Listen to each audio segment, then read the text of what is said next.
What's up champions? Welcome back to Grand Guide। और काफ़ी सारे चैंपियंस मुझसे पूछ रहे थे, हमारी पूरी ग्रैंड गाइड टीम से पूछ रहे थे, अलग अलग टीचर से पूछ रहे थे, depending on the subjects that they are concerned about, कि क्या हमें री एवैल्यूएशन के लिए अप्लाई करना चाहिए या नहीं। तो मैंने सोचा अगर हमारे इतने सारे चैंपियंस हमसे यूट्यूब पे पूछ रहे हैं कि उन्हें अगर री एवैल्यूएशन के लिए अप्लाई करना चाहिए या नहीं करना चाहिए, तो मैं आके एक वीडियो ही बना देता हूँ।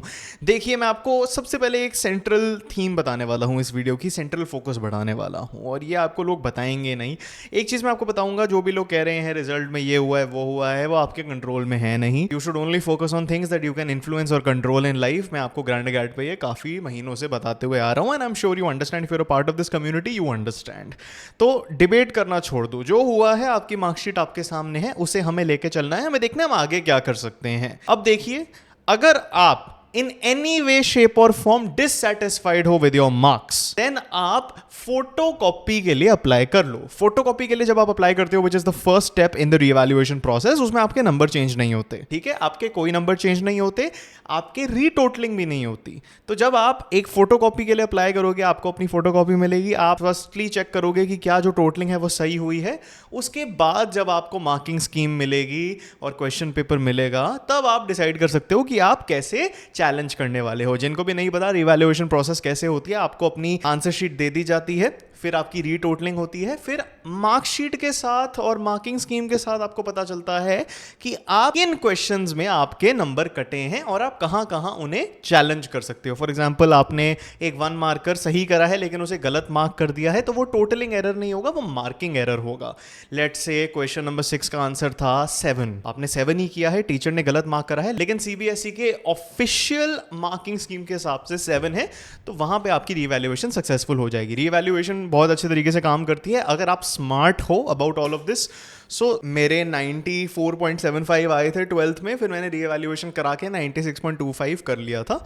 तो मैं तो रीएवैल्यूएशन के फेवर में होता हूँ, बिकॉज ऐसे कोई रैंडम प्रोसेस नहीं है, सीबीएसई ने काफ़ी अच्छी रीएवैल्यूएशन प्रोसेस बना रखी है। तो मेरी तो रिकमेंडेशन है कि आप वो इन्वेस्टमेंट लगाइए। देखिए, पैसे आप बाद में कमा लेंगे, लेकिन आपकी मार्कशीट बाद में चेंज नहीं होगी। ये माइंडसेट हमेशा रखो, अपना ग्रोथ माइंडसेट रखो, विक्टिम का माइंडसेट रखो कि जिंदगी में कहीं पे भी आपको काम नहीं आएगा। ये विक्टिमहुड छोड़ दीजिए, focus on what you can do, ठीक है? बहुत सारे लोग आपसे व्यूज निकालने के लिए वीडियोस बनाते रहेंगे, फियर मॉन्गरिंग करेंगे, बोलेंगे ये हुआ है ये हुआ है। मैं प्रैक्टिकल बात कर रहा हूँ आपसे, आपकी मार्कशीट में चेंज हो जाएगा, एक ही बार होगा। जो आप पैसे रीएवैल्यूएशन में लगा रहे हो वो आप बाद में भी कमा सकते हो। चैट जीपीटी ब्ला ब्ला ब्ला सीख लो, वीडियो एडिटिंग सीख लो, कुछ भी कर लो। जो आप रीवैल्यूएशन में आज लगा रहे हो वो आप 3-4 दिन में कमा लोगे, इतनी कोई बड़ी बात नहीं है, ठीक है? आप एक एजुकेटेड इंसान हो। एजुकेशन आपके माँ बाप आपको क्यों दे रहे हैं?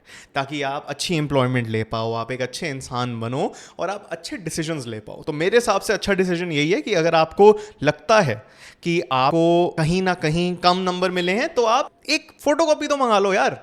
अब उसके बाद देखना कि मार्किंग स्कीम्स के हिसाब से उनको चैलेंज करना बनता है या नहीं बनता। काफी बच्चे बेफालतू में चैलेंज कर देते हैं, उसकी वजह से नंबर कम हो जाते हैं। लेकिन पिंड कमेंट और डिस्क्रिप्शन में हमने एक सर्विस शुरू कर दी है। Obviously that's a paid service. If you can't afford it, no need. बहुत बच्चे कह रहे थे we need someone to look at our photocopies. I was like ठीक है, I can help you with that, लेकिन obviously this is only a response to those request. If you find it valuable you can check it out in the pinned comment and description. लेकिन मेरे को तो लगता है, given my experience with revaluation, and मैंने बहुत बच्चों को भी गाइड करा है when it comes to revaluation, it is something that is absolutely worth it, at least keeping in mind the recent change कि सबसे पहले आपकी फोटोकॉपी आपको दी जाएगी। तो जो है वो है, focus on what you can control, and all right, till next time keep winning you champions.